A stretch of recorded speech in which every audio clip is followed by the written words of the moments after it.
ছাত্র আন্দোলনের জেরে এবার নরেন্দ্র মোদী সরকারের পদত্যাগ দাবিতে তার বাড়ি ঘেরাও করেছে বিরোধী দলীয় নেতারা। সোমবার সংসদ ভবনের অভিমুখে যাত্রা করা শিক্ষার্থীদের উপর পুলিশের লাঠিচার্জ ও কাঁদানে গ্যাস নিক্ষেপের ঘটনার রেশ কাটতে না কাটতেই এবার প্রধানমন্ত্রী নরেন্দ্র মোদীর বাসভবনের সামনে ধর্নায় বসেছেন রাহুল গান্ধী, প্রিয়াঙ্কা গান্ধী ও মল্লিকার্জুন খার্গের মতো কংগ্রেসের শীর্ষ নেতারা। শুধু শিক্ষামন্ত্রী নয়, এবার সরাসরি প্রধানমন্ত্রী নরেন্দ্র মোদী ও স্বরাষ্ট্রমন্ত্রী অমিত শাহের পদত্যাগের দাবিও তুলেছেন তারা।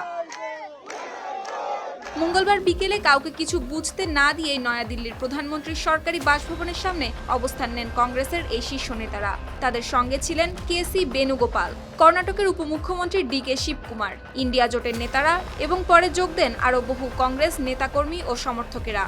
কংগ্রেস নেতাদের এই আকস্মিক পদক্ষেপে হতচকিত হয়ে পড়েন নিরাপত্তা বাহিনী। খবর পেয়ে অল্প সময়ের মধ্যেই ঘটনাস্থলে পৌঁছায় দিল্লি পুলিশ। পরে প্রধানমন্ত্রীর দপ্তরের ভারপ্রাপ্ত মন্ত্রী জিতেন্দ্র সিং ও কেন্দ্রীয় স্বরাষ্ট্র সচিবকেও সেখানে যেতে দেখা যায়। রাহুল গান্ধীর সঙ্গে কিছুক্ষণ কথা বললেও শেষ পর্যন্ত কোনো সমাধান ছাড়াই ফিরে যান তারা। কারণ রাহুল গান্ধী জানিয়েছিলেন শিক্ষামন্ত্রী ধর্মেন্দ্র প্রধানের পদত্যাগ না হওয়া পর্যন্ত এই অবস্থান কর্মসূচি চালিয়ে যাবেন তারা। সুপ্তি রায়, RTV।